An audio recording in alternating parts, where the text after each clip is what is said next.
Police, সেই পুলিশের ঊর্ধ্বতন কর্মকর্তারা কি হিউম্যান রাইটস বুঝে না, জানে না? যে জাজ এই রায়টা দিয়েছিল তার কোর্টে যে ওই ছেলেকে তোলারই কথা না, ওই জাজও তো আমাদের মতোই আইন পড়া মানুষ ছিল, এবং সেও আনফর্চুনেটলি আমার আলমা মেটার ঢাকা ইউনিভার্সিটির লয়ের স্টুডেন্ট ছিলেন। তার মানে উনি খুব সচেতনভাবে হিউম্যান রাইটসের প্রত্যেকটা চ্যাপ্টার তন্ন তন্ন করে পড়ে গেছেন। কিন্তু ওনার কোর্টে যখন একজন বাচ্চা ছেলেকে তোলা হলো, ওনার বোধশক্তিটা কোথায় ছিল? প্রত্যেকটা জায়গায় দেখবেন আরো তো কোর্টের বিভিন্ন অ্যাডমিনিস্ট্রেটিভ অফিসিয়ালরা ছিল, তারা কি এটা বাধা দিয়েছে?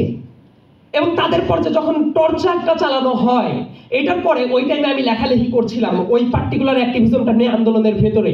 আমি যখন এইটা একটা ডেইলি নিউজ পেপারে যখন ছাপালাম, পুলিশের জায়গা থেকে আমার কাছে কল আসলো যে আপনি কি জানেন এই ছেলেটা কত বড় সন্ত্রাসী, আর আপনি এটা নিয়ে লিখছেন? এর জন্য তো আপনি জাতির বিরুদ্ধে কাজ করছেন, আপনার বিরুদ্ধে তো এখন মামলা হতে পারে যে তাকে প্রোটেক্ট করার চেষ্টা করছেন। আমি বললাম আমি যেটা লিখেছি আমি পারফেক্টলি সেটা ওন করার সাহস রাখি। সে কি করলো সেটা ম্যাটার না, তার বয়স 18 বছরের কম কিনা সেটা ম্যাটার করে।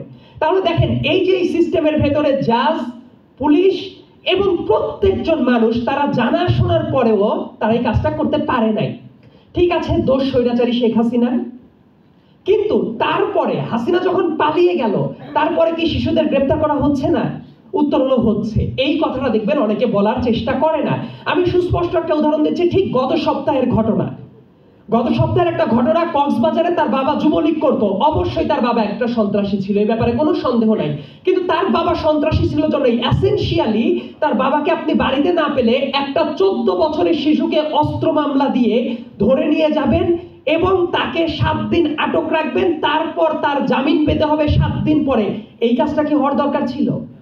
তাহলে শেখ হাসিনার পর আমি যদি আগের কাজগুলোর দায় চাপাইতে পারি, বর্তমানে এই যে একটা ছেলে 14 বছরের ছেলে, তাকে যেভাবে নিপীড়ন চালানো হলো, এর দায়টা কার? এর মানে আমি আরেকটা জিনিস বোঝানোর চেষ্টা করছি এই উদাহরণটার মাধ্যমে, যে শুধুমাত্র আপনার সরকারের ইন্টেনশনই আপনার হিউম্যান রাইটস প্রোটেক্ট করতে পারে না। এটা একটা বিশাল বড় ইকোসিস্টেম। এই ইকোসিস্টেমের ভেতরে প্রত্যেকে যদি নিজেদের দায়িত্বটা না বুঝে, তাহলে হিউম্যান রাইটস কখনোই প্রোটেক্টেড থাকে না। কারণ এই মুহূর্তে তো শেখ হাসিনা নাই, কিন্তু কোর্টের যে অফিসিয়াল আছে সে তো ল বুঝে, ওই পুলিশ ল বুঝে। কিন্তু ঝামেলা যেটা হয়ে গেছে, বিগত 15 বছরে পুলিশ মনে করতো তারা পুলিশ না, তারা মনে করতো তাদের হাতে এমন একটা ঐশী ক্ষমতা দেয়া আছে যে ক্ষমতার মাধ্যমে যখন তখন যাকে খুশি তাকে হেনস্থা করার অধিকার তাদের আছে। যারা বিভিন্ন টাইমে এক্সট্রা জুডিশিয়াল কিলিং এর শিকার হয়েছে, তাদের পক্ষে যখন আমরা কথা বলতাম, সেই সময়টা ছিল খুবই ভীতিকর অবস্থা, এবং আমরা শুধু অন্যজনের রাইট নিয়ে কথা বলছি, সেটা বলতে গিয়ে নিজেদের নিপীড়িত হওয়ার মতো অনেক ঘটনা আছে।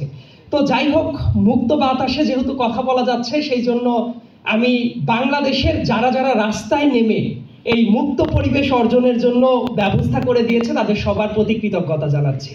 আর যারা বেঁচে নাই তাদের বুকের মাগফিরাত কামনা করছি। এই জায়গায় যে মুহূর্তে আমি কথা বলছি, কথা বলতে কিছুটা আমি শঙ্কিত এই কারণে, কারণ হিউম্যান রাইটস যিনি আমাকে পড়িয়েছেন যে প্রফেসর, সেই প্রফেসর স্বয়ং এই জায়গায় উপস্থিত আছেন। কাজেই কথা বলার সময় মনে হচ্ছে আমি কি কোনো ভাইবা বোর্ডে আছি নাকি, আমার একাডেমিক লাইফের মতো। আবার মাঝে যখন ওই মতিউরের ছাগলকাণ্ডের মতো একের পর এক দুর্নীতি যখন প্রকাশ করছিলাম, আমার লাইফের পর যে প্রচন্ড পরিমাণ থ্রেটটা ছিল, ওই সময়ে খুবই কম মানুষের সাপোর্ট আমি পেয়েছি। আমার মনে আছে যে আমি নিজে ওই টাইমে খুব বিচলিত, একের পর এক থ্রেট আসছে, কি করব জানি না, সাইবার আক্রমণ ততদিনে শুরু হয়ে গেছে। ওই সময়ে আমাকে খুবই উদারতা দেখিয়ে যে ব্যক্তি আমাকে সাপোর্ট করেছিলেন, বর্তমানে এই জায়গায় জাতিসংঘের একজন প্রতিনিধি হিসেবে বাংলাদেশে আছেন জাহিদ হুসাইন ভাই, ওনারা যে প্রোটেকশনটা দিয়েছিলেন, ওই প্রোটেকশনটা না থাকলে সম্ভবত আমার লাইফটা আরো বিভীষিকাময় করে ফেলতে পারতো ওই পতিত স্বৈরাচারের রেজিম। তো আলোচনা শোনার আগে আমি আরেকটা প্রোগ্রামে ছিলাম, একটু লেট হয়ে গেছে, এই জন্য সবার কথা শুনতে পারিনি, আন্তরিকভাবে দুঃখিত। কিন্তু এসে যতটা আমি বুঝতে পারলাম, এই জায়গায় অধিকাংশ মানুষের কথা শুনে মনে হলো তাদের দাবি দেওয়া আছে, প্রচুর পরিমাণে দাবি দেওয়া আছে। কারণ এই জায়গায় 2টা সংস্কার কমিশনের 2 জন সদস্য আছেন, তাদের কাছে মনে হচ্ছে হিউম্যান রাইটসের এইটা চাই, সংবিধানে এইটা থাকলে ভালো হয়ে যাবে, অমুক থাকলে চমৎকার একটা সংবিধান হয়ে যাবে। আমি আপনাদের সাথে রেসপেক্টফুলি দ্বিমত পোষণ করছি। এই যে আমরা মনে করি যে যত হিউম্যান রাইটসের কাজ আছে সংবিধানে ঢুকিয়ে দিলেই চমৎকার একটা সংবিধান হয়ে যাবে, একটা চমৎকার সংবিধান ড্রাফট করলেই দেশ খুবই ভালো হয়ে যাবে, খুবই দুঃখিত, এটা আসলে হয় না।